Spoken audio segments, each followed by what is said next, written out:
the guy you wanted. Hello friends, welcome to Top of the Stack MTG. So we're doing a weird thing this time. We really wanted to play tonight, and I need to make a video. So Jared and I are just here playing, and I'm going to try to make a video while we're playing. It'd probably be better if I just would have recorded the video right off the screen, but this will do fine, I think. What I want to talk about is the banning of Nexus of Fate. Nexus of Fate was just banned recently only for best of one in Arena. It's not banned in paper at all, and it's not banned in best of three in Arena, just in best of one. And a little bit of history about it. Nexus of Fate is a buy a box promo that you cannot open in a pack, which Wizards swore was something that they would never do again back in like 99 or something. I don't know the exacts about it, but they made a promo a long time ago that people could only get if they went to a specific conference, I believe, and it was standard, it was legal in standard. So suddenly you've got this card that everybody wants but nobody can get because only the people that went to this convention or whatever got the card. And it really caused a huge problem. So they decided they weren't ever going to do that again. And I really respected them for that, to be perfectly honest with you. I think it's really great that they understand that everybody should have access to the game, but you can make special things for collectors, like alternate art. There's nothing wrong with changing the art on a card and selling it in a limited way. But there is something wrong with making a card that everybody should have access to, but limiting it. And that's kind of what they did here. They created this buy a box promo. I think it was for Guilds of Ravnica, but I'm not positive about that. So you go, you pay $100 for the box, they hand you the card while it lasts, and they ran out very quickly within the first weekend. And then you can't get it anymore by buying the box. It's gone. Now, they did give out a ton. It is not, in this day and age, with eBay and all that stuff, it's not really hard to get the card. It is available. So they at least were smart about that. They made enough that people could have access to the thing. But their excuse for doing this kind of a cash grab, and I don't want to, I'm not saying that this is a horrible, terrible thing. It's just that they went against something that they said they weren't going to do. So their reasoning was the card is terrible and no one will ever play it. It doesn't matter that you can't get it because you don't want it. And in some of the cases, that's been true. This isn't the first buy a box promo they've done like this. I think it's the second one. Ooh, no, this might have been for Dominaria, actually. Yeah, I think this was the Dominaria buy a box promo because there's a different buy a box promo for guilds, and that's the third one. The first one, which is the Sun Speak or whatever, that one didn't see any play. And for now, as far as I can tell, the third one's not going to see any play. But this second one has seen a ton of play. So for them to decide that the card is really terrible, it'll never see play, and then to have it get really big is everybody's fear.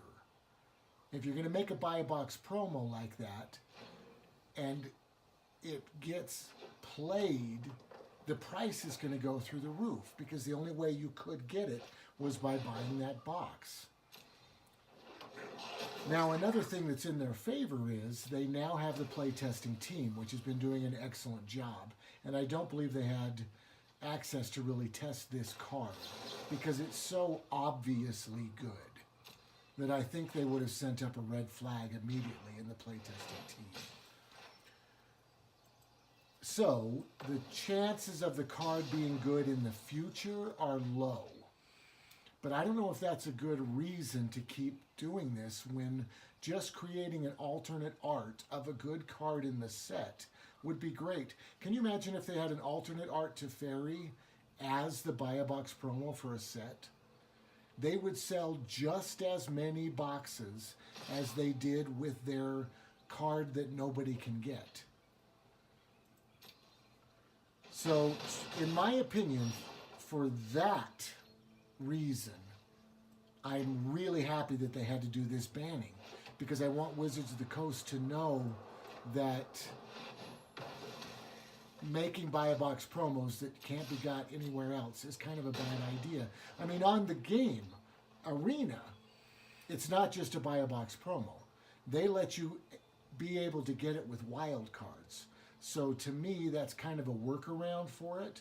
You don't have to spend $100 on Arena to get one or two of these cards. You can just spend a couple wild cards. And I'm really thankful for that, because that's like it's in packs. That makes it more accessible for everybody. So I'm glad they had to ban it for that reason, because I hope it shows them that their idea that no one will ever want the card can't work every time. It's not how it works. But now we get to the Arena side of the equation. In Arena, they want people, best of one especially. The Arena has been pushing very hard for best of one to be a format that people want to watch. They want to have an e-sport. It's what they're going to use for competitions, at least at this point. Everything is so brand new that we're not sure where things are going to go. But at this point, the only competition that's coming up is a best of one competition. So they want people to watch it. And nobody will watch long, boring Magic games. It's kind of okay to play long, boring Magic games because you're in it, so you're sort of invested in it. But to watch them is just not that fun, and they're going to lose viewers. So they know they got to keep these games short and sweet. They got to be exciting, right? So they've got this Nexus of Fate card, and it is lengthening the games for the people who play it. Seriously lengthening games to the point that you could literally troll someone until they get so bored that they just concede because they don't want to keep watching you take turn after turn after turn. Now there's a very, very simple, good, play-tested solution to this problem, which is to give the games a time limit. If you put a time limit on these games and said, a best of one game in Standard cannot be any longer than 20 minutes. That would fix any trolling that could happen by somebody finding a way to use cards. Nice one, Jared. Yes. Nice one. Yes. Okay.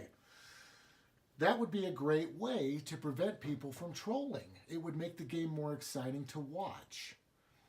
And of course, Wizards of the Coast is aware of this. In my opinion, the reason they haven't decided to put a time limit on the games in Arena is because there isn't a time limit on the games in Hearthstone. And they are wanting to get a piece of the Hearthstone action. So what they're doing is they're just copying Hearthstone every step of the way. And I'm going to be completely honest with you. I love that. I love that they're doing that because I play tested Hearthstone when they were first getting it together.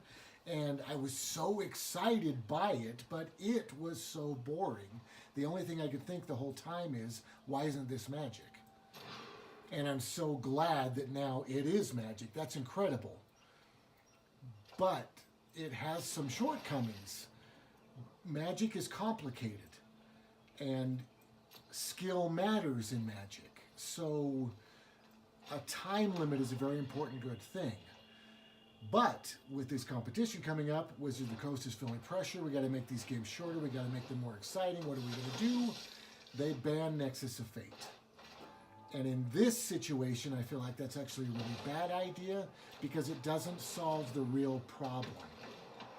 All it does is take make a quick fix before this competition comes up. But the reality is, you can still troll someone for over an hour with different cards in this game. It's not a problem at all. It's easy to make things stretch out with this current build of the game. So in that case, I feel like banning the card was a bad idea. So I feel like it's good. I feel like it's bad. I'm glad they did it. I'm kind of sad that they did it. But they did it. So it's good. I think the game is getting better over time. I mean, this, first off, it's incredible as it is. I love this game. We can't stop playing. Seriously. We're just addicted. But I hope that they'll go for the time limit soon, because they're just wasting a lot of effort trying to solve a problem that is so easily solvable and proven. And they shouldn't do a chess clock. That's one last thing I want to mention. MTGO has a chess clock so that when one player runs out of time on their half, they just lose the game. The problem with that is you can take advantage of it by building a gain life deck and playing fast so that your opponent cannot get you to zero no matter what kind of a deck they're playing. You just play faster than them and they run out of time and die. And they lose. The brilliant thing about what they've done here is they made a turn timer. And with a turn timer being the judge, stopping people from slow playing, you can have a time limit that leads to a draw. If neither of you can kill each other in 20 minutes, neither of you deserve to win. Period. You have to have a timely win condition. And paper plays that way, and paper works. It's worked for over 20 years. And they should do that here, and they have all the tools to do it. All right, that's it. Thank you guys so much for watching. I hope you have a great week, and we'll see you next weekend. Bye-bye. Say bye, Jared. Bye. Yeah.